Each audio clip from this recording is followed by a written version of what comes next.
হযরত ওমর বয়ান শেষ করলেন। বয়ান শেষ করে মসজিদে নববীর বারান্দার মধ্যে আইসা বসলেন। হঠাৎ করে দুইজন যুবক দৌড়ে আসছেন হযরত ওমরের কাছে। আমিরুল মুমিনিন, খলিফাতুল মুসলিমিন, আমাদের অনেক বড় দুর্ঘটনা ঘটে গেছে। হযরত ওমর জিজ্ঞেস করলেন, কি হয়েছে? আমিরুল মুমিনিন, আমার বয়োবৃদ্ধ বাবা খেজুর পাড়ার জন্য বাগানে গেছেন, আর একটা যুবক আমার বাবাকে পাথর মেরে হত্যা করেছে। আমার বাবাকে পাথর মেরে দুনিয়ার জমিন থেকে বিদায় করে দিছে। হযরত ওমর বললেন, তোমাদের কাছে কি কোনো প্রমাণ আছে? বলে, হ্যাঁ। যে তোমার বাবাকে হত্যা করেছে সে কি মুসলমান? আমিরুল মুমিনিন, অবশ্যই সে মুসলমান। হযরত ওমর তিনি প্রচন্ড রাগ করলেন আর বললেন, এক মুসলমান আর এক মুসলমানকে হত্যা করবে, আমি ওমর মেনে নিতে? পুলিশ পাঠায় দিলেন, যাও যাও, কিশোরকে ধরে আনো, যুবককে ধরে আনো। ওই যুবককে ধরার জন্য হযরত ওমর তার বাহিনীকে পাঠায় দিলেন। যুবককে ধরে এনে হযরত ওমরের আদালতে হাজির করা হলো। আর ওই দুইজন যুবককে বলা হলো, ঠিক আছে, তোমাদের বাবার লাশটা আমার আদালতে নিয়ে আসো। আজকে আমি ইনসাফপূর্ণ বিচার করব। আল্লাহ কোরআনের মধ্যে আয়াত নাজিল করেছেন, ইন্নাল্লাহা ইয়া'মুরু বিল আদলি ওয়াল ইহসান ওয়া ইতা'i যিল কুরবা ওয়া ইয়ানহা আনিল ফাহশাই ওয়াল মুনকারি ওয়াল বাগই। আল্লাহ কোরআনের মধ্যে আমাদের শিখায় দিয়েছেন, তোমরা এক মুসলমান আর এক মুসলমানের সাথে ইনসাফপূর্ণ আচরণ করবা। কোন মুসলমানকে কষ্ট দিবা না। আত্মীয়তার সম্পর্ক তোমরা ছিন্ন করবা না। আত্মীয়তার সম্পর্ক তোমরা বজায় রাখবা। কার এত বড় সাহস? এক মুসলমান হইয়া আরেক মুসলমানকে পাথর মেরে হত্যা করে। আমি ওমর সহ্য করতে পারলাম না, ওকে ধরে নিয়ে আসো। কেন সে এই ব্যক্তির উপরে রহম করলো না? হযরত ওমরের আদালতে ওই যুবককে দাঁড় করানো হলো।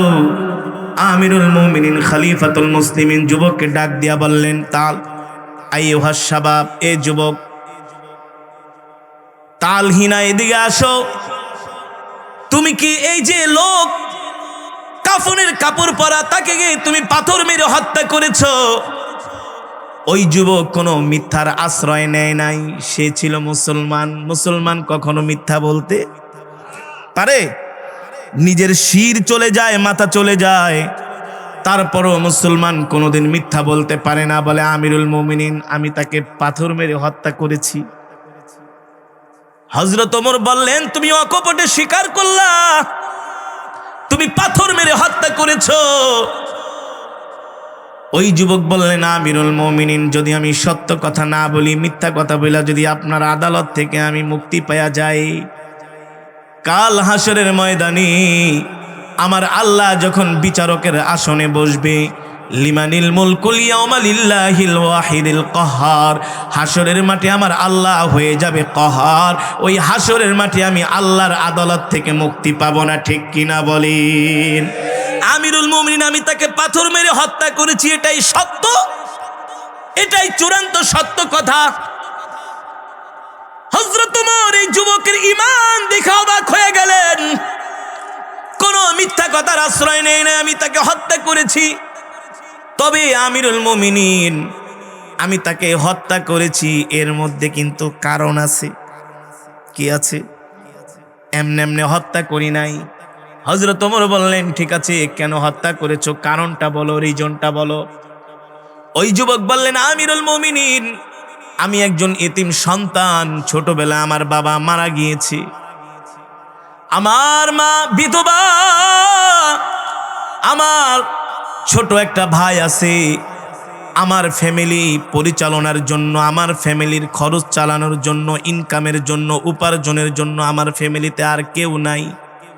আমরা দুইটা এতিম ভাই, আর আমার মা একজন বিধবা মহিলা। আমাদের সংসারটা আমি নিজেই চালাই। হযরত ওমর বললেন, কিভাবে চালাও? বলে আমার একটা উট আছে, এই উটটা আমার বাবার ছিল, বাবার দেওয়া। এই উট দিয়া আমি মরুভূমির মধ্যে মাল টানি, আর তা থেকে যা কিছু উপার্জন হয় তা দিয়ে আমি সংসার চালাই। হযরত ওমর বললেন, তাহলে তো তুমি একজন ভালো ছেলে, যুবক, তুমি তো একজন সংগ্রামী যুবক, তুমি তো হালাল রিজিক উপার্জন করো, কিন্তু এই লোকটাকে হত্যা করলা কেন? ওই যুবক ডাক দিয়া বলে, আমিরুল মুমিনিন, আজকে প্রচন্ড গরম পড়েছে, আমি আমার উট দিয়া সকাল থেকে এই পর্যন্ত আমি মাল টেনেছি, আমার উট ক্লান্ত হয়ে গেছে, পরিশ্রান্ত হয়ে গেছে, আমার উটের আর শরীর চলে না, এই কারণে আমি আমার উটটাকে একটু বিশ্রাম দেওয়ার জন্য এই যুবকদের বাগানের পাশে আমি আমার উটটাকে রেখে আমি একটু ঘুমিয়েছিলাম। কিন্তু আমি ঘুম থেকে উঠা দেখি,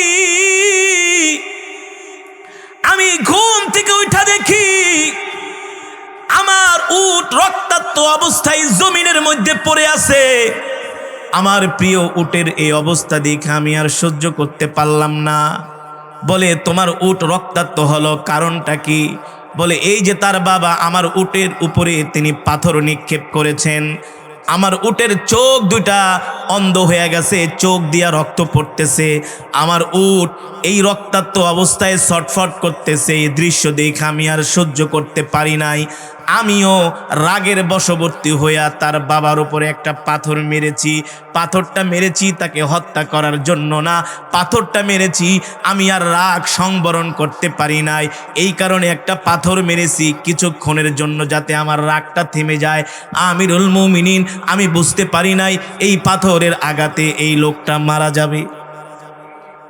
কিন্তু হযরত ওমর বললেন, যুবক, যেহেতু মারা গেছে, এখন তুমি মার্ডার কেসের আসামি, এখন তুমি মার্ডার মামলার আসামি। আল্লাহর কোরআনের আইন অনুযায়ী, রায় অনুযায়ী তোমার তো মৃত্যুদণ্ড হবে। কি হবে? মৃত্যুদণ্ড হবে। আমি তো তোমাকে কোনোভাবেই বাঁচাতে পারবো না। জমিনের মধ্যে যখন কোনো ইনসাফপূর্ণ বিচার না থাকে, তখন জমিনের মধ্যে আল্লাহর গজব নাজিল হয়। এই জমিনে যখন মানুষের উপরে ইনসাফপূর্ণ বিচার করা না হয়, তখন আল্লাহ তাআলা বৃষ্টি বন্ধ করে দেয়, অনাবৃষ্টি দেয়, আল্লাহ ক্ষেতের ফসল নষ্ট করে দেয়। জমিনের মধ্যে যখন ইনসাফপূর্ণ বিচার না থাকে, তখন আসমান থেকে গজব আসে। গজব কি আসে? গজব আসে। হযরত ওমর বলেন, আজকে আমাকে ইনসাফপূর্ণ বিচার করতে হবে, কোনোভাবে আমি তোমাকে ক্ষমা করতে পারবো না। যুবক, তোমার মৃত্যুদণ্ড কার্যকর করা হবে, তুমি মৃত্যুর জন্য প্রস্তুতি নাও, কারণ তুমি একজন মানুষকে হত্যা করেছো, প্রমাণ সহকারে আমাদের কাছে প্রমাণ আছে। আর আমি কোনোভাবে একজন মানুষের হত্যার পরিবর্তে অবশ্যই হত্যা, কোনোভাবে তোমাকে আমি খালাস দিতে পারবো না।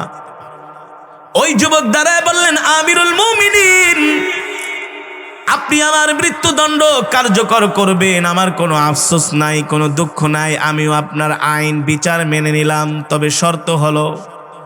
কি শর্ত?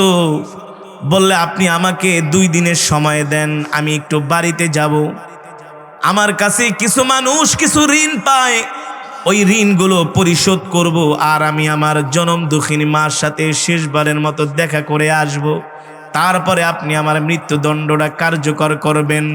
হযরত ওমর বলেন, না না না, কোনো মৃত্যুদণ্ড আসামিকে কোনোদিন আদালত থেকে ছেড়ে দেওয়া।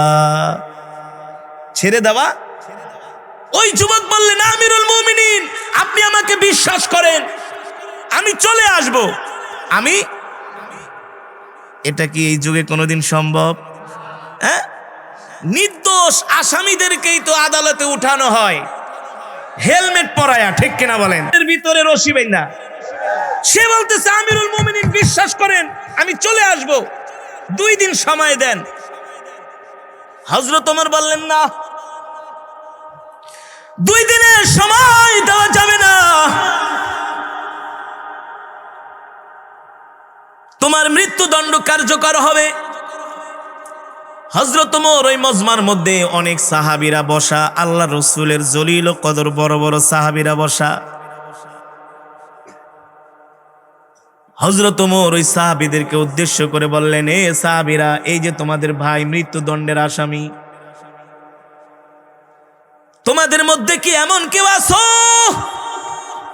2 দিনের জন্য তার জামিনদার হয়ে যাবা? তাহলে তাকে 2 দিনের জন্য খালাস দেওয়া হবে, কিন্তু শর্ত হলো যদি সে 2 দিন পরে না আসে, যে তার জামিনদার হবে তার পরিবর্তে কিন্তু তার ফাঁসি কার্যকর। সাবধান, কত বড় কথা! সবাই চুপ করে বসে আছে। আরে কার জন্য কে জীবনটা শেষ করবে? হ্যাঁ, কার জন্য কে? যদি না আসলো হযরত ওমরের বিচার, এখানে কোনো মিথ্যার আশ্রয়, ছলচাতুরির আশ্রয় মুসলমান। আল্লাহর পয়গম্বরের সাহাবীরা কেমন করে রাষ্ট্র পরিচালনা করেছিলেন? অন্যায় অপরাধ শূন্যের কোঠায় নেমে গেছেন, শূন্যের কোঠায়। বিচারক নিয়োগ করছে কিন্তু আদালতে মামলা নাই, কি নাই? বিচারকরা এখানে কি বিচারক নিয়ে আসছে, মামলা নাই, অপরাধ নাই। আল্লাহু আকবার, আল্লাহু আকবার। এখনো সৌদি আরবে যান, আজকে যারা পৃথিবীর জমিনে শান্তি প্রতিষ্ঠার কথা বলেন, দুনিয়ার এই সমস্ত গণতন্ত্র দিয়া শান্তি আসে নাই, আসবেও না। আল্লাহর কোরআনের তন্ত্র ছাড়া, আইন ছাড়া, আইন ছাড়া। সৌদি আরবে গেলাম, রাত 2টা-3টা বাজে মহিলারা রাস্তায় বের হচ্ছে, মক্কায় যাচ্ছে, মদিনা শরীফ যাচ্ছে, নামাজ পড়তে যাচ্ছে। হাতের মধ্যে স্বর্ণের চুড়ি, স্বর্ণের আংটি, দামি দামি জিনিস, হাতের মধ্যে টাকার ব্যাগ। এই টাকা লয়া রাত 2টা বাজে বাইরান তো বাংলাদেশের রাস্তায়। আমরা এই যে ওয়াজ করতে আসি, যাওয়ার সময় রাস্তায় ডাকাইতে ব্যারিকেড দেয়। ডাকাত কি করে? রাস্তায় ব্যারিকেড দেয়। সালাম আলাইকুম হুজুর, ওয়াজ করে আইছেন, ভালো কথা, যা আছে দিয়া দেন। যা আছে কি করেন? সব নিয়ে গেল। বললাম আমরা ওয়াজ করতে আইছি, আপনারা জানেন কেমনে? মনে করছেন কি আমরা কি ওয়াজ শুনি নাই? আমরা কি আপনাদের ভক্ত না? আরে কি কর না, কারণ আমরাও তো আপনাদের ভক্ত। যা পাইছেন হুজুর দেন। 2 লক্ষ টাকা নিয়ে গেল, গাড়িটারে ভেঙে ফেলাইলো। বললাম হুজুর, ডাকাত বলতেছে, হুজুর বিশ্বাস করেন, আপনাদের টাকা হালাল টাকা,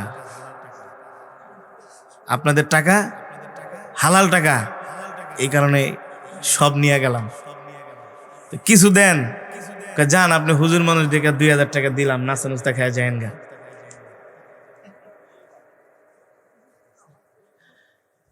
বাংলাদেশে আর কি রাস্তা? সৌদি আরবে মাইলের পর মাইল মরুভূমির মধ্যে দেওয়া রাস্তা, ঘর নাই, বাড়ি নাই, কিছু নাই।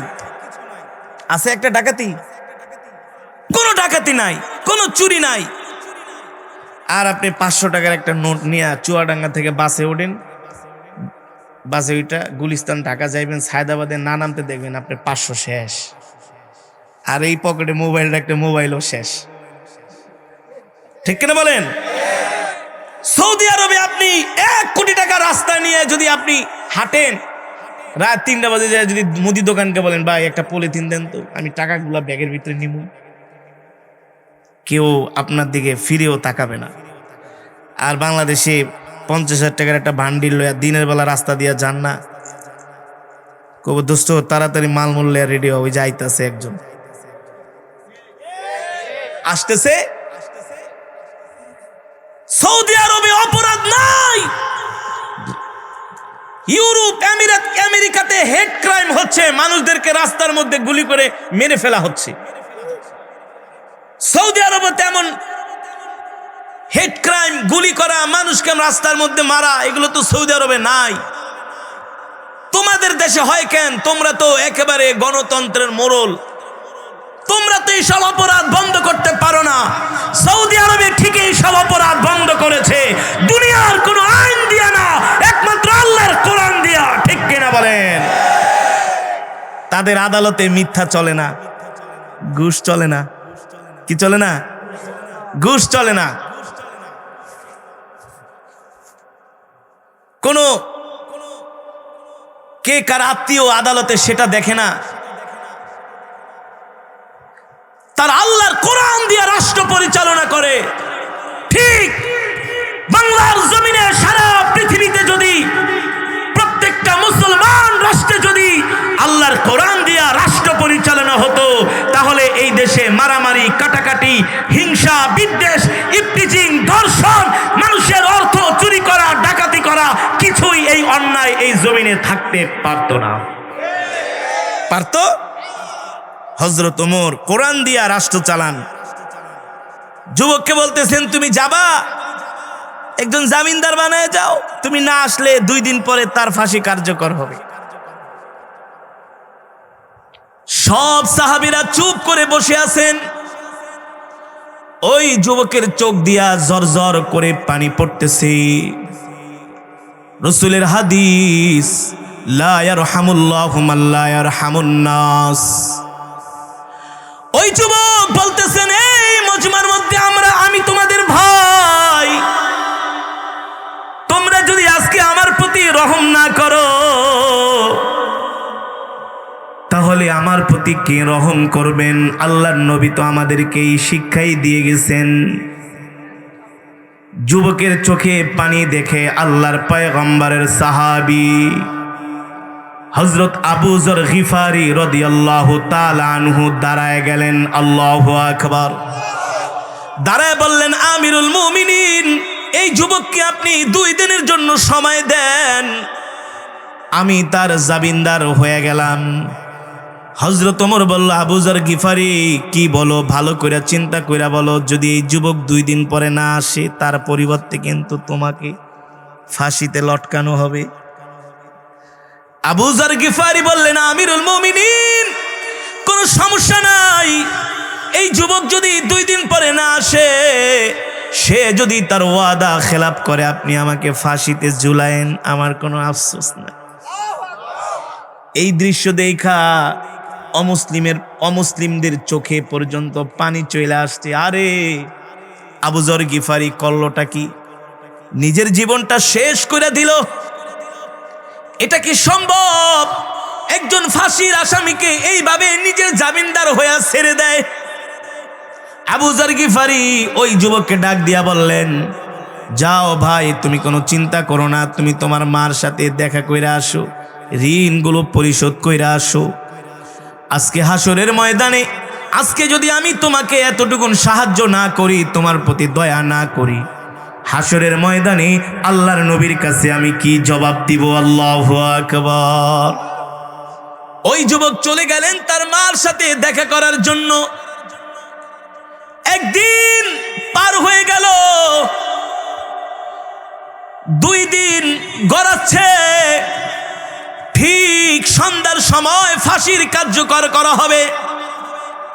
মদিনার মানুষগুলো আবু যর গিফারির বাড়িতে এসে হাজির হয়ে যায়। এ আবু যর, তুমি তোমার জীবনটাকে এমন করে শেষ করে দিলা। একদিন শেষ, দ্বিতীয় দিন গড়ায় গেছে, দুপুর শেষ, বিকাল হয়ে যাইতেছে, এখনো যুবক আসে না। তুমি কি এতই বোকা? ওই যুবক যদি আসার হতো, তাহলে সকাল বেলায় মদিনায় চলে আসতো। বিকাল হয়ে যায়, এখনো ওই যুবক আসতেছে না। হযরত ওমর আবু যর গিফারির বাড়িতে খবর পাঠালেন, এ আবু যর, সন্ধ্যার মধ্যে যদি ওই যুবক মদিনায় ফিরে না আসে, আমিরুল মুমিনিন বইলা দিছে, তার পরিবর্তে তোমার ফাঁসি কার্যকর করা হবে। তুমি গোসল করে প্রস্তুতি নিয়ে রাখো। আল্লাহু আকবার। আবু যর গিফারি বলে, আমিরুল মুমিনকে বইলা দিও, আমি শুধু গোসল কইরা না, আমি আমার কাফনের কাপড় রেডি করে রেখেছি। আল্লাহু আকবার। যারা বলেন আল্লাহু আকবার। আমি আমার কাফনের কাপড়টা রেডি করে রেখেছি। একজন মুসলমানের প্রতি আরেকজন মুসলমানের কি দরদ, নিজের জীবনটাই দিয়া দেয়, ঠিক কিনা বলেন? আল্লাহর নবীর সাহাবীরা এমনই ছিলেন। আমাদের মধ্যে তো মায়া দয়া নাই, ভালোবাসা নাই। আমার সামনে একজন মানুষকে পিটায় মাইরা ফালাইতেছে, আমি কোনো প্রতিবাদ করি না, ঠিক কিনা বলেন? একজন মানুষ অসুস্থ হইয়া ঘরের মধ্যে রোগাক্রান্ত, তার চিকিৎসার দিকে আমি তাকাই না, আমি আমার নিজেরটা নিয়ে খুব ভালো আছি। আছে না সমাজে? জোরে বলেন। বানায় বললাম? অযৌক্তিক বললাম? এটা হওয়ার কথা না। সন্ধ্যা হয়ে যায়, যুবক ফিরে আসে না। আবু যর গিফারি রাদিয়াল্লাহু তাআলা আনহু গোসল করে তার মায়ের থেকে, সন্তানের থেকে বিদায় নেয়, স্ত্রীর থেকে বিদায় নেয়। স্ত্রীকে বলে, প্রিয় স্ত্রী, ও আমার প্রিয়তমা স্ত্রী, আমার একজন ভাইকে আমি জামিনদার হইয়া 2 দিনের জন্য সময় দিয়েছিলাম, সে ফাঁসির আসামি। তোমাদেরকে আমি এই কথা বলি নাই যদি তোমরা বিচলিত হয়ে যাও, ভয় পেয়ে যাও। আমিরুল মুমিনিন আমার কাছে চিঠি পাঠাইছে, মানুষ পাঠাইছে, সন্ধ্যার মধ্যে যদি ওই যুবক ফিরে না আসে, তার পরিবর্তে আমার ফাঁসি কার্যকর হবে। এই কথা শুনে স্ত্রী সন্তানেরা হাউমাউ করে কান্না করা শুরু করলেন। আবু যর গিফারি বলে, কেঁদো না, কেঁদো না, আল্লাহ যদি এই জন্য আমার মৃত্যু লেখা রাখে তাহলে এখানে আমার মৃত্যু হবে, এই কারণে, ঠিক কিনা বলেন? কারণ হায়াতের মালিক আল্লাহ। আল্লাহ যতক্ষণ পর্যন্ত নির্দেশ না দিবেন ততক্ষণ পর্যন্ত কোনো মানুষের মৃত্যু। আল্লাহর প্রতি কেমন ঈমান, কেমন বিশ্বাস! ওই স্ত্রী একজন মুসলমান ভাইকে উপকার করতে যে যদি আমার ফাঁসির কাস্টে ঝুলতে হয়, আমি আবু যর গিফারির কোনো আফসোস নাই। হাসরের ময়দানে আল্লাহর নবীকে ডাক দিয়া বলবো, গো আল্লাহর নবী, আপনার হাদিসের আমল করেছি, আপনি আমাদেরকে শিক্ষা দিয়েছেন এক মুসলমান আর এক মুসলমানের জন্য সব কিছু বিলায় দিবে। শুধু আমি বিলায় দেই নাই, আমার মুসলমান ভাইয়ের আবদার রক্ষা করতে যায়া, তাকে ভালোবাসতে যায়া আমি আমার জীবনটাকেও দিয়া দিছি, ঠিক কিনা বলেন? তার উপকার করতে যে আমার কোনো আফসোস নাই। আবু যর গিফারি আদালতে আসছেন, হযরত ওমর বললেন, তুমি প্রস্তুতি নাও, তোমার ফাঁসি কার্যকর হবে। আবু যর গিফারি কাফনের কাপড় পরে ফাঁসির জন্য তিনি প্রস্তুত হয়ে গেলেন, তাকে হত্যা করা হবে, শহীদ করা হবে। যখন তাকে ফাঁসির মঞ্চের দিকে নিয়ে যায়, মদিনার মানুষগুলো কান্না করে আর বলে, হায় রে আবু যর গিফারি, তুমি এমন কইরা নিজের জীবনটাকে শেষ করে দিলা, তোমার মতো বোকা আর হয় না। আবু যর গিফারি বলে, তোমরা আমাকে বৎসনা দিচ্ছ, তোমাদের এই বৎসনায় আমার কিছু যায় আসে না, আমি আমার এক মুসলমান ভাইয়ের উপকার করেছি। আল্লাহু আকবার। যখন তাকে ফাঁসির কাস্টে উঠাবে, হঠাৎ করে একজন যুবক ঘোড়া দৌড়ায় আসতেছে। আল্লাহু আকবার। মানুষ তাকায় দেখে মরুভূমির মধ্যে দিয়ে একজন যুবক ঘোড়া দৌড়ায় আসতেছে, প্রবল বেগে ঘোড়ার খুরের আওয়াজ, টাক টাক আওয়াজ, আর মরুভূমির ধুলাগুলো উঠতেছে। একজন যুবক ডাক দিয়া বলে, আমিরুল মুমিনিন, দেখতেছি মদিনার দিকে একটা ঘোড়া মরুভূমির মধ্যে দিয়ে দৌড়ে আসতেছে। তাকায় দেখে যতই সময় গড়ায় ততই ঘোড়াটা মদিনার দিকে আসতেছে, মসজিদে নববীর দিকে। আস্তে আস্তে যতই কাছে আসতেছে, সাহাবীদের আর বুঝতে বাকি নাই ওই যুবকে আসতেছে। আল্লাহু আকবার। যারা বলেন আল্লাহু আকবার। ওই যুবক আস্তে আস্তে হযরত আমিরুল মুমিনিনের একেবারে তার আদালতের কাছে চলে আসলো। যুবকটা ঘর্মাক্ত হয়ে গেছে, ক্লান্ত পরিশ্রান্ত, শরীর থেকে ঘাম বের হচ্ছে।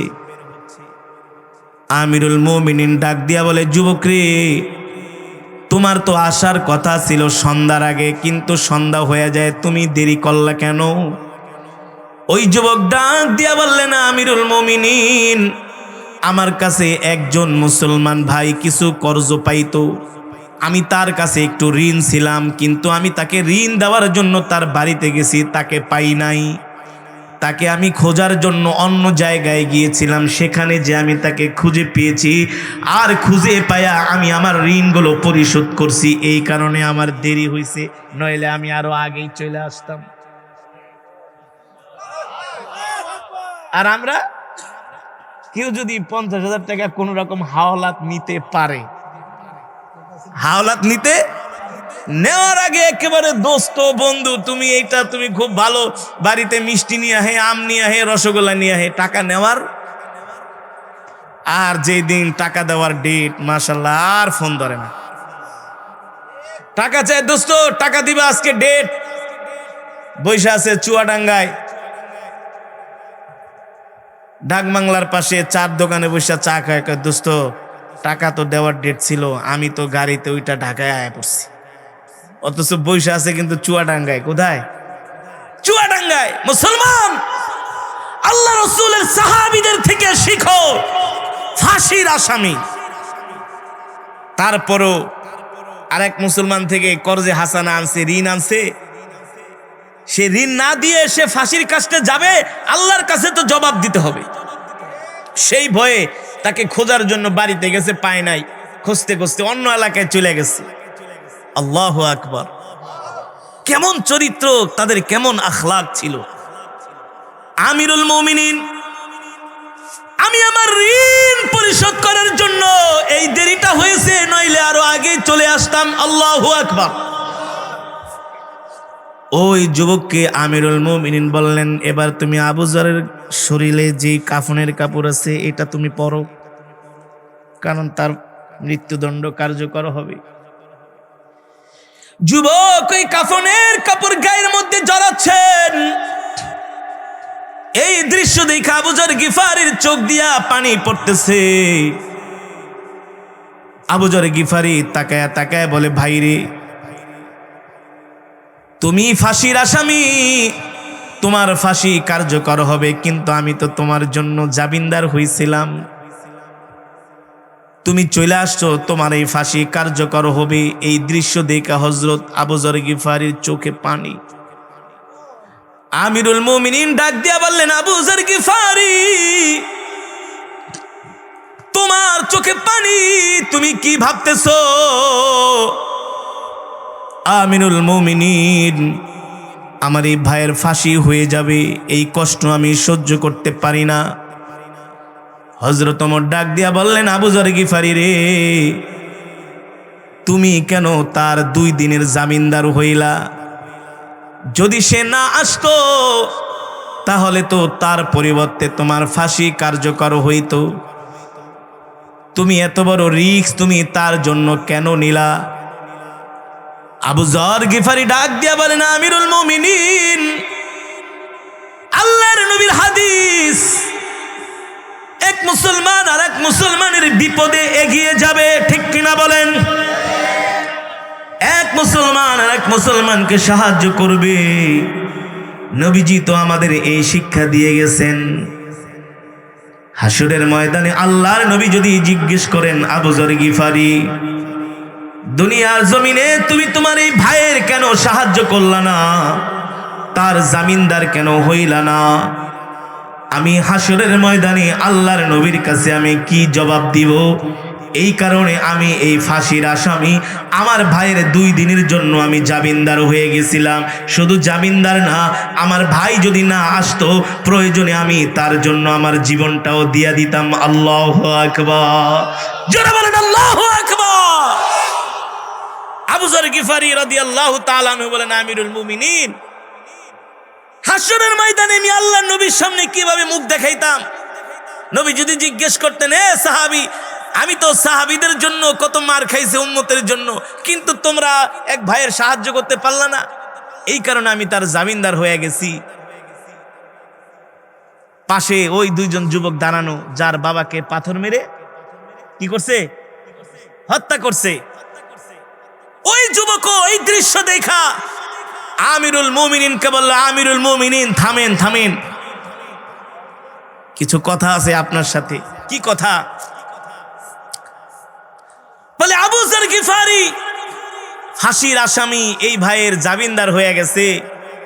আল্লাহর নবী যদি হাসরের মাঠে জিজ্ঞেস করে কি জবাব দিবে যে একজন মুসলমানকে এতটুকু উপকার করতে পারলা না? আমিরুল মুমিনিন, এই যুবক আমার বাবাকে হত্যা করেছে, তার প্রমাণ আছে, সবকিছু আছে, একটু পরে তার ফাঁসিও কার্যকর হবে। কিন্তু আজকের এই আদালতে আমরাও দুই ভাই দাঁড়ায়া ঘোষণা দিতেছি আমার বাবাকে সে হত্যা করেছে, কিন্তু আজকের এই আদালত থেকে আমরা ঘোষণা দিলাম এখানে অনেক অমুসলিম আছে। একটা ফাঁসি কার্যকর হইলে তো অনেক মানুষ জড়ো হয় না? সেখানে অমুসলিমরাও আছে, কাফেররাও দাঁড়ায় দাঁড়ায় দৃশ্য দেখতেছে। ওই দুইজন যুবক দাঁড়ায় বলে, আমিরুল মুমিনিন আমার বাবাকে হত্যা করছে, ঠিক আছে, এখানে শুধু মুসলমান না অমুসলিমরাও আছে। আমরা দুই ভাই বলতে চাই, হাসরের ময়দানে যদি আল্লাহর নবী আমাদের জিজ্ঞাসা করেন যে তোমরা চাইলে তো তোমার বাবার এই হত্যাকারীকে মাফ কইরা দিতে পারতা, তোমরা কেন তা তোমার বাবার হত্যাকারীকে মাফ করে দিতে পারলা না? সে তো তোমাদের ভাই, সে তো ইচ্ছাকৃতভাবে তাকে হত্যা করে নাই, একটা পাথর মেরেছিল, যদি মাফ করে দাও এটা তোমাদের উদারতা। আর অমুসলিমরাও তাকায় দেখলো যে একজন মুসলমান ভাইকে আরেকজন মুসলমান ভাই ক্ষমা করে দিল, ঠিক কিনা বলে? তোমাদের এই ক্ষমাটা পৃথিবীর জমিনে মুসলমানদের জন্য দৃষ্টান্ত হয়ে থাকবে, অমুসলিমদের জন্য দৃষ্টান্ত হয়ে থাকবে। আমিরুল মুমিনিন আমরা আমাদের এই ভাইকে ক্ষমা করে দিলাম, তার ফাঁসি কার্যকর করার কোনো দরকার নাই। আল্লাহু আকবার, জোরে বলেন আল্লাহু আকবার। মুসলমান, আজকে আমাদের সমাজের মধ্যে যেই অশান্তি বিরাজ করতেছে, যেই অনাচার অত্যাচার নির্যাতন জুলুম বিরাজ করতেছে, আমাদের সমাজের মধ্যে শান্তি নাই। আমরা এক মুসলমান আরেক মুসলমানকে যদি এভাবে করে স্যাক্রিফাইস না করি, এক মুসলমান আরেক মুসলমানের পাশে যদি না দাঁড়াই, এক মুসলমান আরেক মুসলমানের সাহায্যে যদি আগায় না আসি, তাহলে আমাদের এই সমাজে কোনোদিন শান্তি আসবে, ভ্রাতৃত্ববোধ প্রতিষ্ঠা হবে। এ কারণে আমরা মুসলমানকে হৃদয় দিয়া ভালোবাসবো, শুধু হৃদয় দিয়া মুসলমানকে না। আমার ধর্ম হলো পৃথিবীর শ্রেষ্ঠ ধর্ম, ইন্নাদ-দীন ইনদাল্লাহিল ইসলাম, আল্লাহর কাছে মনোনীত ধর্ম হলো ইসলাম। মুসলমান যেমন এক মুসলমানের সাথে সুন্দর আচরণ করবে, অমুসলিমদের সাথেও সুন্দর আচরণ করবে। এটা ইসলামের মহান শিক্ষা, এটা ইসলামের মহান। তাহলে আজকের মাহফিলের থেকে এসে আপনারা কি শিখে গেলেন? আজকের মাহফিল থেকে এসে কি জেনে গেলেন? আপনি যত ইবাদত বন্দেগী করেন, যদি মানুষের উপর অত্যাচার করেন, নির্যাতন করেন, জুলুম করেন, মানুষের হক মারেন, আপনার এই ইবাদতে কোনো কাজে আসবে না। মানুষের হক যদি মারেন, মানুষের অধিকার যদি ক্ষুণ্ণ করেন, আপনার ক্ষমতা আছে, ক্ষমতার দাপট দেখায়া একজন দুর্বল মানুষকে যদি জেলে ঢুকায় দেন, যত ইবাদত করেন, এই ইবাদতে কোনো কাজ হবে। এ কারণে মানুষের প্রতি আমাদের ভালোবাসা থাকতে হবে, মানুষের প্রতি আমাদের দয়া থাকতে হবে, মানুষের প্রতি আমাদের সহমর্মিতা থাকতে হবে, যেই আদর্শগুলো শিখিয়ে গেছেন জনাবে মুহাম্মদুর রাসূলুল্লাহ, জোরে জোরে বলি সাল্লাল্লাহু। এ কারণে আল্লাহ কোরআনের মধ্যে বলছেন, লাকাদ কানা লাকুম ফি রাসূলিল্লাহি উসওয়াতুন হাসানা, তোমাদের নবী হলো তোমাদের জন্য উত্তম আদর্শ, মুহাম্মদ সাল্লাল্লাহু আলাইহি সাল্লাম হলো তোমাদের জন্য উত্তম আদর্শ। এই পৃথিবীর জমিনে তোমরা যদি কোনো নেতার আদর্শ গ্রহণ করতে চাও, মুহাম্মদ সাল্লাল্লাহু আলাইহি সাল্লামের আদর্শ গ্রহণ করো, ঠিক কিনা বলেন? তার চরিত্র গ্রহণ করো, তার আখলাক গ্রহণ করো। এ কারণে মুসলমান, আজকের মাহফিল থেকে আমরা এটাই অঙ্গীকারবদ্ধ হব, আজকের মাহফিল থেকে আমরা ওয়াদা করব কোনো মুসলমানের সাথে আমরা খারাপ আচরণ। রাজি আছেন? রাজি আছেন? এত বেশি আমল দরকার নেই, 5 ওয়াক্ত নামাজ পড়েন ঠিক মতো, হালাল হারাম মাইনা চলেন, আর মানুষের সাথে সুন্দর আচরণ করেন। কি করেন? আল্লাহ রসুলের হাদিস, আমি আল্লাহ রসুলের এই হাদিসটা বয়ান করেই আমি আমার বয়ানের ইতি টানবো, মোনাজাত দিয়ে দিব। একটা রসুলের হাদিস আপনাদেরকে শোনায় যাই। নবীজি বলছেন, আফসুস সালাম ওয়া আতঈমুত তাআম লিনুল কালাম সাল্লু বিল্লাইলি ওয়ান নাসি নাওয়াম তাদখুলুল জান্নাতা বিসসালাম। আল্লাহর নবী বলেন, তোমরা এক মুসলমান আর এক মুসলমানকে সালাম দিবা, তোমরা অনাহারীদেরকে খাবার দিবা, অভাবীদেরকে খাবার দিবা, দরিদ্রদের পাশে দাঁড়াবা। ওয়া আতঈমুত তাআম, তুমি পেট ভরে খাইবা, তোমার প্রতিবেশী, তোমার আত্মীয় স্বজন, মা বাবা, ভাই বোন না খায়া থাকবে। সাবধান সাবধান, এই কারণে কিন্তু কাল হাসরের ময়দানে আল্লাহর কাছে জবাব দিতে হবে, ঠিক কিনা বলেন? তৃতীয় নাম্বার হলো লিনুল কালাম, এক মুসলমান আর এক মুসলমানের সাথে নরম ভাষায় কথা বলবা, কর্কশ ভাষায় কথা বলবা না, গালি দিবা না, ধমক দিবা না, কথা দিয়া কষ্ট দিবা না। সমাজের মধ্যে কিছু মানুষ আছে যাদের মুখের কথা মনে হয় পিস্তলের গুলির চাইতো আরো ধারালো, আছে না? নবীজি বলে, না না, তোমরা লিনুল কালাম, এক মুসলমান আর এক মুসলমানের সাথে নরম ভাষায় কথা বলবা। সাবধান সাবধান, যারা জান্নাতি হবে তাদের ভাষা কখনো কর্কশ হবে না, জান্নাতীদের মুখের ভাষা হবে নরম। জান্নাতীদের মুখের ভাষা শুনলে মনে হবে মুক্তা ঝরে মুক্তা, ঠিক কিনা বলেন? সাইয়েদেনা হযরত আবু বকর ছিলেন নরম, হযরত ওমর ছিলেন গরম, কিন্তু মানুষের সাথে আচরণ করতেন নরম। সুবহানাল্লাহ, আরো জোরে বলেন সুবহানাল্লাহ। এই কারণে ভাই, যারা কর্কশ ভাষায় কথা বলে আল্লাহর নবী তাদেরকে শাফায়াত করবে না, কারণ নবীজি কখনো কোনো মানুষের সাথে খারাপ আচরণ করে নাই, নবীজি কোনোদিন কোনো মানুষের মনে কষ্ট দেয় নাই। আমরাও যতদিন বাঁচবো কোনো মানুষের মনে কষ্ট দিব ইনশা। এই বয়ানটা দরকার ছিল কি ছিল না? বর্তমান প্রেক্ষাপটে সামাজিক যে অবস্থা, এই বয়ান দরকার আছে কি আছে না? জোরে বলেন, আছে কি আছে না? আরে মিয়া, আপনি 10 বার হজ কইরা আলহাজ লেখাইলে কি লাভ হবে যদি আপনি মানুষের জায়গা দখল করেন? হ্যাঁ, 5 বার উমরা হজ কইরা চুলে আর দাড়িতে যদি মেহেন্দি লাগান আর বিচার করে যদি ঘুষ খান, কোনো লাভ হবে? হ্যাঁ, একজনের সাথে আরেকজনের লাগাই দিয়া যদি আপনি সারা রাত তাহাজ্জুদ পড়েন, কোনো লাভ হবে? আছে না সমাজে এমন মানুষ? ভিতরের চরিত্র এক আর বাহিরের চরিত্র আর এক।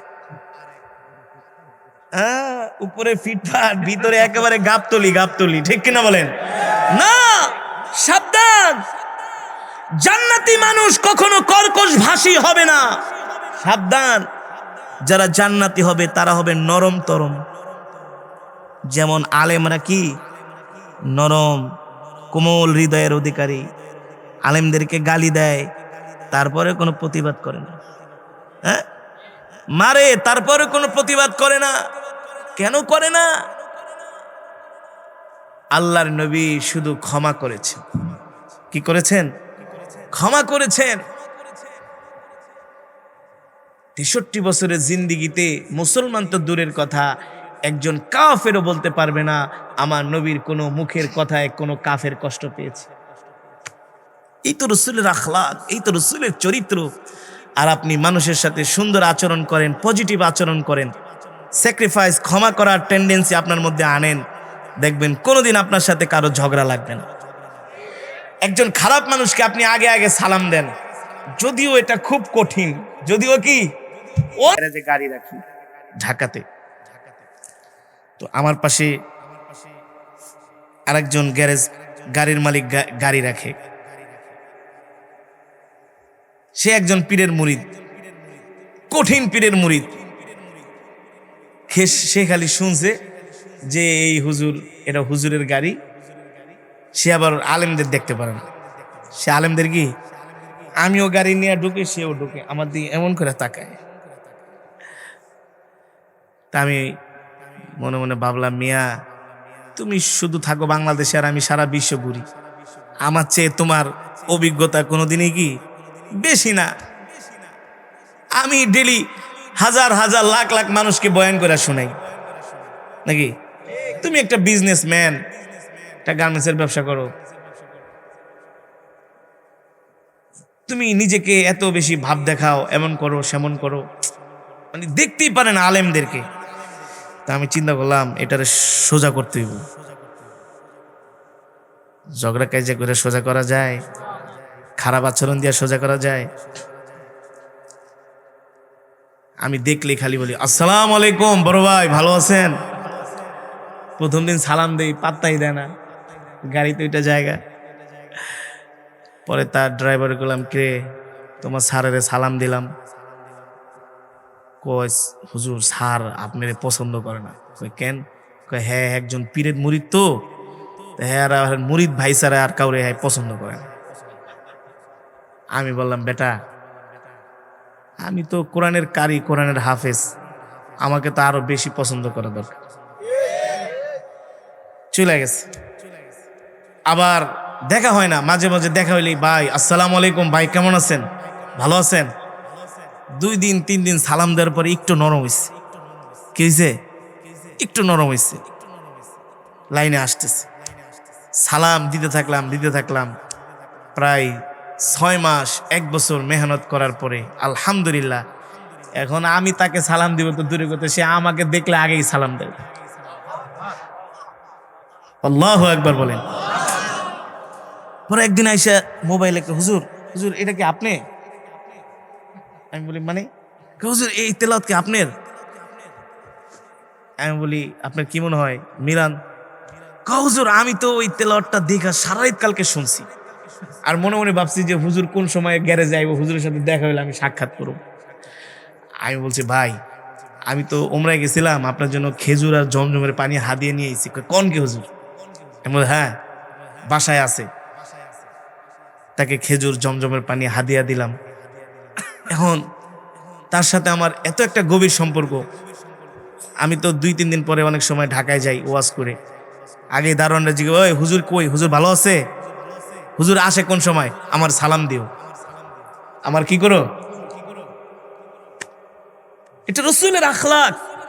আপনি আপনার শত্রুকে বন্ধুতে পরিণত করতে পারবেন রাসূলের আখলাক গ্রহণ করলে। ঠিক কিনা বলেন? আপনার ভাইয়ের সাথে আপনার ঝগড়া, চাচার সাথে ঝগড়া আছে না, আগে আগে সালাম দিবেন। চাচা বড় হইলে মসজিদে গেলে প্রয়োজনে চাচার জুতাটা সোজা করে দিবেন। দেখবেন আপনি চাচার জুতা সোজা করতেছেন, চাচা একেবারে তীরের মতো সোজা হয়ে যাবে। ঠিক কিনা বলেন? এই আখলাক কার? আমার নবীর আখলাক কার?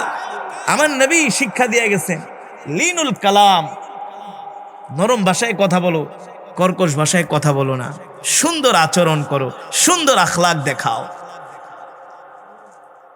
স্ত্রী ঘরের কথা শুনে না, স্ত্রীদেরকে মাইরা কেটে কোনোদিন সোজা করাইতে পারবেন না। একটা ফর্মুলা আছে, শুধু সালাম দেন। কি করেন? ঘরে যে আগে সালাম দেন। একদিন সালাম হলে কব কিরে এটা কি মানুষ নাকি অন্য কিছু, আর একদিন সালাম হলে কব এটা তো পুরো দেখতে আসছি পাল্টায় গেছে, আর একদিন সালাম হলে কব এটা তো ফেরেশতা হয়ে গেছে। ঠিক কিনা বলেন? এত ভালো মানুষ, সব রাসূলের আখলাক। আল্লাহু আকবার। আমাদের হায়াতের মালিক আল্লাহ, রিজিকের মালিক, আসমানের মালিক, জমিনের মালিক, সার্বভৌমত্বের মালিক, একচ্ছত্র ক্ষমতার আল্লাহ। তাহলে আসমান যার, আইন চলবে তার। ঠিক কিনা বলেন? জমিন যার, মুসলমান বিধান চলবে তার। আল্লাহর জমিনে অন্য কারো তন্ত্র মন্ত্র চলতে পারে না। 200 কোটি মুসলমানের সংবিধানের নাম হলো গোটা 30 পারা কোরআন। মুসলমানের সংবিধানের নাম কি? এই কোরআন। এই কোরআনুল কারীম শুধু তেলাওয়াত শোনার জন্য আসে নাই, শুধু খতমে তারাবির জন্য আসে নাই। বাবা মারা যাবে, 40 করবে, এক খতম কোরআন শরীফ পড়িয়ে 40 জন আলেম দাওয়াত দিয়া, এই কারণে আল্লাহ শুধু কোরআন দেয় নাই।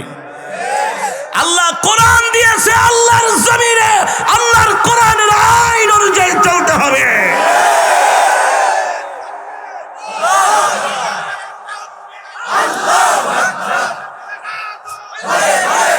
জোরে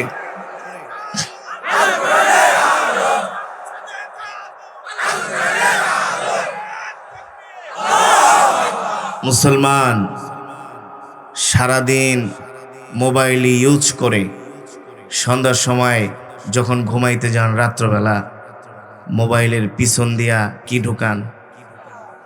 কেন? সারা রাত সারাদিন ব্যাটারি খরচ করেছেন, ব্যাটারি শেষ, রাত্রবেলা মোবাইলে চার্জ দিয়ে রাখেন যাতে সারাদিন আবার ভালো করে কথা বলা যায়, ঠিক না? এই কোরআনের মেজমাগুলো, এই মাহফিলের স্টেজগুলো, মঞ্চগুলো হলো ইমানদারের ইমানের ব্যাটারি চার্জ দেওয়ার জায়গা, ঠিক কিনা বলেন? এখানে চুপ করে থাকার জায়গা। যার ইমান যত মজবুত, যার ইমান যত শক্তিশালী, ঠিক সে তত আল্লাহর নাম জোরে নেয়। দেখবেন আমাদের সমাজে কিছু মুসলমান আছে আল্লাহর নাম জোরে নিতে চায় না, ভাব দেখায়, সালাম দিলেও জোরে জবাবটা নিতে চায় না, নিজের ক্রেডিট দেখায়। কেউ সালাম দিলে আসসালামু আলাইকুম, চুপ করে থাকে।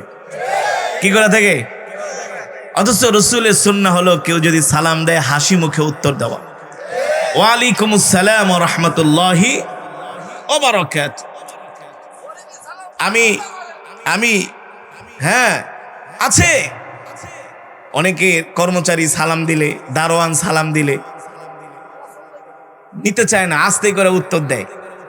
অথচ আসসালামু ক্বাবলাল কালাম, আগে সালাম পরে কালাম, ঠিক কিনা বলেন? বাইরে সাউন্ডটা ডিস্টার্ব করিস না, বহুত জ্বালাইছো আজকে। সাউন্ডটা মজা করো মিয়া, 200-250 কিলোমিটার জার্নি করে আসছি এত দূর থেকে।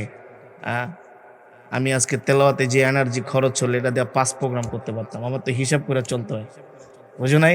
এক প্রোগ্রাম আয়া গলা ফাটায় যাবো, পরের প্রোগ্রামে পাবলিক কো হুজুর তো সাউন্ডটা ভালো করো ভাই, মাশাআল্লাহ, আল্লাহ কবুল করুন। সম্মানিত হাজিরিন, যেটা বলছিলাম, আমাদের ঈমান পাওয়ারকে বাড়াতে হবে। আজকে সারা পৃথিবীতে মুসলমান নির্যাতিত, নিপীড়িত, মুসলমানের উপর অত্যাচার করে, নির্যাতন করে, জুলুম করে, ঠিক কিনা বলেন? আমরা মুসলমানের সাথে ইনসাফপূর্ণ আচরণ করতে চাই না, আছে না? আজকে সমাজে মারামারি, কাটাকাটি, হানাহানি, হিংসা, বিদ্বেষ, এর একটি মাত্র কারণ হলো আমরা আমাদের নবীজির আদর্শ থেকে দূরে সরে গিয়েছি। আমরা আমাদের নবীজির আদর্শ থেকে দূরে সরে গিয়েছি। আজকে দুর্বলের উপরে সবল অত্যাচার করে। একজন 1000 কোটি টাকার চোর চুরি করে এসি রুমের মধ্যে বৈশা আরাম আয়েশ করে চলতেছে, আর একজন জুতা চোর বাইতুল মুকাররম মসজিদে যায়া 200 টাকা জুতা চুরি করে বেচারা মায়ের খায়া হসপিটালে, ঠিক না বলেন? কারণ সে গরিব, দুর্বল, জানে এটা একবেলা খাবারের জন্য জুতা চুরি করছে, এর মারলে কিছু হবে না। কিন্তু 1000 কোটি টাকার মালিক জানে ওর গায়ে হাত দিলে খবর আছে। আমরা মুসলমানের সাথে ইনসাফপূর্ণ আচরণ করা ভুলে গিয়েছি। এ কারণে আমাদের দেশে, সমাজে, পুরো পৃথিবীতে শান্তি নাই। শান্তি প্রতিষ্ঠা করতে হলে আল্লাহর কোরআন ছাড়া আমাদের বিকল্প কোনো পথ নাই। আছে? জোরে বলেন। সম্মানিত হাজিরিন, শান্তি প্রতিষ্ঠা করেছিলেন আপনার আমার কলিজার টুকরা বিশ্ব নবী রহমাতুল্লিল নবীজি। শান্তি প্রতিষ্ঠা করেছিলেন। আল্লাহ তাআলা কোরআনের মধ্যে বলে দিয়েছেন, নবী আপনি দুনিয়ার মানুষদেরকে বলে দেন, মুসলমানদেরকে বলে দেন, ইন্নামাল মুমিনুনা ইখওয়াতুন ফাআসলিহু বাইনা আখাওয়াইকুম ওয়াত্তাকুল্লাহা লাআল্লাকুম তুরহামুন। এক মুমিন আরেক মুমিনের ভাই, এক মুসলমান আরেক মুসলমানের ভাই। যখন দুইজন মুসলমান ঝগড়া লাগে, তোমরা তৃতীয় পক্ষ আইসা ঝগড়াটাকে মিলায় দাও, সালাহ করে দাও, ঝগড়াটাকে শেষ করে দাও। কিন্তু বর্তমান সমাজের পরিস্থিতি হলো, দুইজন মুসলমান মারামারি ঝগড়া লাগলে তৃতীয় পক্ষ দুইজনের ডাক দিয়ে মামলা করে দে। কি করে দে? মামলা করে দে, কোর্টে যা, যা দেখার আমি দেখুম। আবার ওরেও বলে কত টাকা লাগবে আমার থেকে নেই, ওরে চরম শিক্ষা দিয়া দে। ঠিক কিনা বলেন? এমন মুনাফিক সমাজে আছে কি আছে না? আমি কি বাস্তব বললাম নাকি অবাস্তব? চুয়াডাঙ্গার মানুষ জোরে বলতে হবে, বাস্তব বললাম নাকি অবাস্তব? অথচ আল্লাহ রসুলের হাদিস, মুমিন কখনো মুমিনকে কষ্ট দিতে পারে না। আল মুসলিমু আখুল মুসলিম, মুসলমান মুসলমানের ভাই। ঠিক কিনা বলেন? অথচ আল্লাহর নবী, আখির জামানার পয়গম্বর, ইমামুল আম্বিয়া, সাইয়্যিদুল মুরসালিন, খাতামুন নবীন, সরকারে দো আলম, দো জাহানের বাদশা, সাইয়্যিদুল মুরসালিন, কলিজার টুকরা নবী আমাদেরকে তার হাদিসের মাধ্যমে শিখিয়ে গিয়েছেন, আল মুসলিমু আখুল মুসলিম, মুসলমান মুসলমানের ভাই। তোমরা এক মুসলমান আর এক মুসলমানের সাথে ঝগড়া করবা না, এক মুসলমান আর এক মুসলমানকে কষ্ট দিবা না। যদি কোনো মুসলমান অসুস্থ হয়, তার অসুস্থতার খবর শুনে আর দেরি করবা না, তুমি তোমার মুসলমান ভাইকে দেখার জন্য তার বাড়িতে চলে যাও। ঠিক কিনা বলেন? আল্লাহ রসুলের হাদিস, কোন মুসলমান যদি অসুস্থ হয় আর ওই মুসলমানকে দেখার জন্য যদি যায়, আল্লাহ তাআলা তার তাম জিন্দেগীর গুনাহ খাতাগুলো মাফ করে দেয়। আল্লাহু আকবার। আমাদের নবী আমাদেরকে কত সুন্দর আদর্শ শিখিয়ে গেছেন, কিন্তু আজকে আমাদের মাঝে রসুলের আদর্শ নাই, রসুলের চরিত্র নাই, রসুলের আখলাক নাই। এই যে রবিউল আউয়াল মাস, এই মাসে আপনার আমার কলিজার টুকরা পৃথিবীর জমিনে আগমন করেছেন। মক্কার অন্ধকার তিনি আল্লাহর কোরআন দিয়া দূর করেছেন। ঠিক কিনা বলেন? মক্কার মানুষেরা মারামারি, কাটাকাটি, হানাহানিতে ব্যস্ত ছিল। এক গোত্র আর এক গোত্রের সাথে মারামারি লাগলো। ওই মারামারি বছরের পর বছর চলতো, যুগের পর যুগ চলতো। এমন একটা বর্বর জাতিকে আল্লাহর নবী এই পৃথিবীর জমিনে সবচেয়ে আদর্শ এবং সোনার মানুষে পরিণত করেছিলেন। কেমন সোনার মানুষে পরিণত করেছিলেন? কেমন সোনার মানুষে পরিণত করেছিলেন?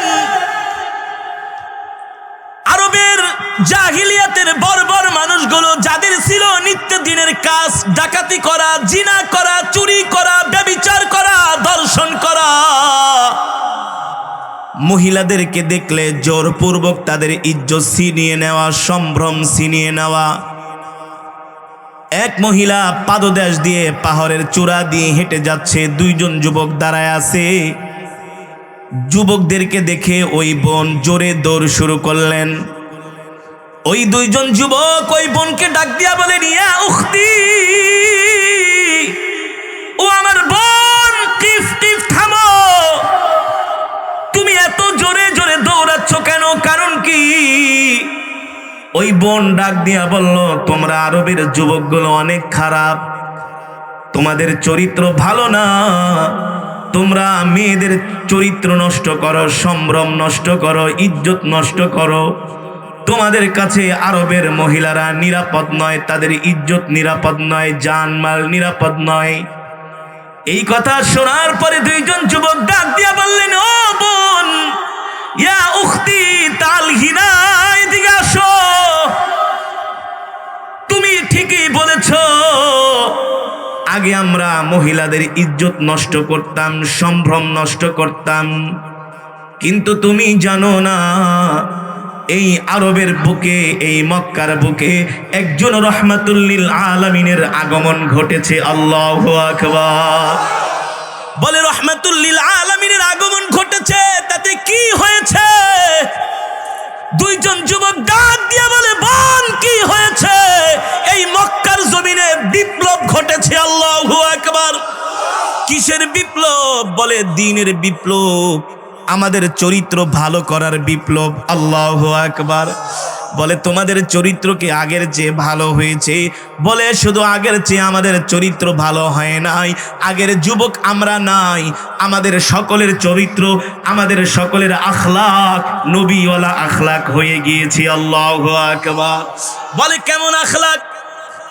বলে আগে ছিলাম আমরা মক্কার নারীদের সতীত্বের জম। আল্লাহর নবী রহমাতুল লিল আলামিন আমাদেরকে এই কোরআন দিয়ে দাওয়াত দিয়েছেন। এই কোরআন দিয়ে দাওয়াত দেওয়ার পরে আমরা মক্কার রমণীদের ইজ্জত নষ্ট করা তো দূরের কথা, সতীত্ব সম্ভ্রম নষ্ট করা তো দূরের কথা, রহমাতুল লিল আলামিনের হেদায়েতের দাওয়াত পেয়ে, রিসালাতের দাওয়াত পেয়ে, তাওহীদের দাওয়াত পেয়ে আমরা তার পরের দিন থেকে এই মক্কার রমণীদের ইজ্জতের পাহারাদার হয়ে গেছি। আমরা মক্কার রমণীদের ইজ্জতের পাহারাদার হয়ে গেছি। মুসলমান, এই সমাজ থেকে আল্লাহর নবী অন্যায়, অত্যাচার, অবিচার, নির্যাতন গুলো দূর করেছিলেন আল্লাহর কোরআন দ্বারা। ঠিক কিনা বলেন? এই কারণে রাসূলের হাদিস, লা ইয়ারহামুল্লাহু মান লা ইয়ারহামুন নাস, যে মানুষের প্রতি রহম করবে না আল্লাহ হাসরের মাঠে তার প্রতি রহম। যে মানুষের প্রতি দুনিয়ার জমিনে দয়া করবে না আল্লাহ হাসরের মাঠে তার প্রতি দয়া করবে না। এ মুসলমান, আজকে আমরা এক মুসলমান আরেক মুসলমানের ভালো দেখতে পারি না, এক মুসলমান আরেক মুসলমানের ভালো সহ্য হয় না। আজকে আমরা এক মুসলমান আরেক মুসলমানের বিপদে আগায়া আসি না। বিপদে আগায়া আপনাদের সমাজে আছে কি আছে না? এমন অবস্থা আছে কি আছে না? মুসলমান আফগানিস্তানে মুসলমান মরে যায়, ফিলিস্তিনে মুসলমান মরে যায়, এই যে বাংলাদেশে 20 লক্ষের উপরে রাখাইনের মুসলমান বাস করতেছে, সেই রাখাইন থেকে তাদেরকে মেরে তাড়িয়ে দিয়েছে। অথচ পৃথিবীর জমিনে 57টি মুসলিম রাষ্ট্র আছে, 200 কোটি মুসলমান আছে। সব মুসলমানগুলো যদি এক হয়ে যায়, সারা পৃথিবীর মুসলিম রাষ্ট্রপ্রধানগুলো যদি মিটিং ডাকে যে অমুক দিন বাইতুল্লাহ শরীফে আসো, কাবার চত্বরে আমরা বৈশা মিটিং করব, আজকের পর দিন থেকে আর একটা মুসলমানের গায়ে যদি অমুসলিমরা হাত দেয়, আমরা 57টি মুসলিম রাষ্ট্রের রাষ্ট্রপ্রধান একসাথে গর্জে উঠব। তাহলে কি আমেরিকা কোনোদিন মুসলমানদের মারতে পারে? এই মায়ানমারের বৌদ্ধরা কোনোদিন রাখাইনের মুসলমানদের মারতে পারে? তাদের সেই সাহস আছে? কারণ পৃথিবীর জমিনে সবচেয়ে সম্পদশালী হলো মুসলমান রাষ্ট্রগুলো। বিশ্বাস না? এই যে আমি যখন ওমরায় ছিলাম সেই সময় শুনেছি, ওই দিনের এই পত্রিকার খবর যে সৌদি আরবে একটা স্বর্ণের খনি পাওয়া গেছে। সেই স্বর্ণের খনি হলো 40 কিলোমিটার লম্বা। কত কিলোমিটার? সৌদি আরবে যেই তেল আছে, এই তেল যদি ইউরোপ আমেরিকার কাছে তেল বিক্রি করা বন্ধ করে দেয়, আমেরিকার যুদ্ধ বিমানগুলো আর আকাশে উড়বে না, তাদের মাতবরি বন্ধ হয়ে যাবে। ঠিক কিনা বলেন? সেই সৌদির তেলগুলোকে বলা হয় ব্ল্যাক ডায়মন্ড, ব্ল্যাক গোল্ড, মানে কালো সোনা। কালো সোনা মানে তেল। তেল ছাড়া সারা পৃথিবী অচল। তেল ছাড়া সারা পৃথিবী কি অচল? মুসলমান সব সম্পদগুলো আল্লাহ মুসলমান রাষ্ট্রে দান করেছেন। বাংলাদেশ গ্যাসের উপরে ভাসতেছে, প্রাকৃতিক সম্পদে ভরা, পুরা মধ্যপ্রাচ্য প্রাকৃতিক সম্পদে ভরা। মুসলমানের সম্পদ আছে, তেল আছে, গ্যাস আছে, স্বর্ণ আছে, মুসলমানের সৈন্য সংখ্যা আছে, কিন্তু মুসলমানের মাঝে নবীর আখলাক নাই। আখলাক না থাকলে লাভ হবে কি? আপনার ছেলে মাসে 10 লক্ষ টাকা ইনকাম করে, কিন্তু ওর চরিত্র যদি নষ্ট হয়, তাহলে ওই টাকা কি রাখতে পারবে? 10 লাখ টাকা ইনকাম করে, প্রতিদিন নাইট ক্লাবে যায়, ডিস্কোতে যায়, এখানে যায় টাকা খরচ করে, গাঁজা খায়, জুয়া খায়, মদ খায়। 10 লাখ ইনকাম করে, মাস শেষে আরো 2 লাখ হাওলাত করতে হয়। আরেকজন যুবক ইনকাম করে 50,000, আলেমদের সাথে চলে, মসজিদে যায়, নামাজ পড়ে, দেখা যায় 50,000ই তার মাস শেষে আরো 20,000 ডিপোজিট থাকে। ঠিক কিনা বলেন? আমরা রসুলের এই আখলাক, চরিত্র, আদর্শগুলো গ্রহণ করতে পারবো না ভাই? দরকার আছে না ভাই? কে কে পারবো? হাত উঠাই, নারায়ে তাকবীর। হাত সোজা করি, সোজা করি, সোজা করি, সোজা করি। এই হাত উঠানোর দ্বারা আল্লাহ আমাদেরকে হেদায়াত দিয়ে দিবে। ঠিক কিনা বলেন? বলি আল্লাহ আল্লাহ। মানুষের সাথে যেন সুন্দর আচরণ করতে পারি, আল্লাহ তৌফিক দেন, আল্লাহ তৌফিক দেন, আল্লাহ তৌফিক দেন। আমিন। হাত নামান। মানুষের সাথে সুন্দর আচরণ করবেন, দেখবেন নিজের মধ্যে একটা শান্তি লাগবে। কি লাগবে? শান্তি লাগবে।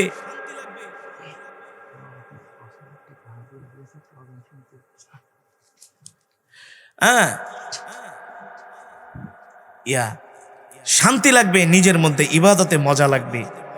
আর মানুষের সাথে ঝগড়া কাইজা থাকলে, ফাসাদ থাকলে দিলে কিন্তু একটা পেরেশানি থাকে। কি থাকে? পেরেশানি থাকে। তাহলে কি আমি আপনাদেরকে বুঝাইতে পেরেছি? তাহলে আমার আজকের বয়ানের টপিক ছিল, বিষয় ছিল যে এক মুসলমান আর এক মুসলমানের সাথে কি করবে ভাই? সুন্দর আচরণ করবে, মহব্বত, ভালোবাসা দিয়া মানুষের মন, হৃদয়কে জয় করবে। আল্লাহ তাআলা এই আখলাকগুলো, চরিত্রগুলো আল্লাহ আমাদের মধ্যে ধারণ করার তৌফিক দান করুন। এই মজমা, এই মাহফিলকে আল্লাহ কিয়ামত পর্যন্ত কবুল করুন।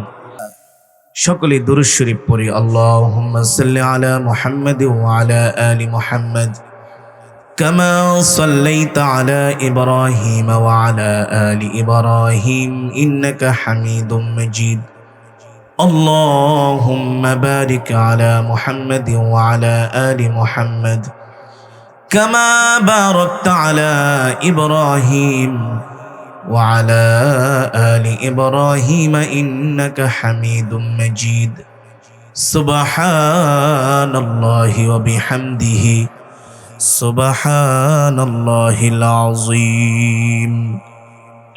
আমরা সকলের জন্য প্রাণ খুলে দোয়া করব। বিশেষ করে আজকের মাহফিলের যারা আয়োজক কমিটি, যারা মাহফিলের আয়োজন করেছেন, আমাদের প্রিয় ভাইদের জন্য আমরা দোয়া করব। আপনারা যারা দূর দূরান্ত থেকে আল্লাহর বান্দারা এসেছিলেন, আমরা সকলের জন্য প্রাণ খুলে দোয়া করব। মা বোনদের জন্য দোয়া করব। আত্মীয় স্বজন যারা ইন্তেকাল করেছেন, সকলের জন্য আমরা প্রাণ খুলে দোয়া করব। আল্লাহুম্মা আমিন। আলহামদুলিল্লাহি রাব্বিল আলামিন ওয়াসসালাতু ওয়াসসালামু আলা সাইয়্যিদিল আমবিয়া ওয়াল মুরসালিন ওয়া আলা আলিহি ওয়া সাহবিহি আজমাইন। ربنا ظلمنا أنفسنا وإن لم تغفر لنا وترحمنا لنكونن من الخاسرين ربنا آتنا في الدنيا حسنة وفي الآخرة حسنة وقنا عذاب النار রব্বুল আলামিন মেহেরবানি করে আল্লাহ আপনি আমাদের तमाम জিন্দেগির গুনাহগুলো মাফ করে দেন। আয় আল্লাহ, আজকে যারা মাহফিলের আয়োজন করেছে, মাহফিলের সভাপতি, প্রধান অতিথি, সেক্রেটারি, আল্লাহ সদস্যবৃন্দ, আমার যুবক ভাইরা, অত্র এলাকার মুসলমানরা মিলে যেই মাহফিলের আয়োজন করেছে,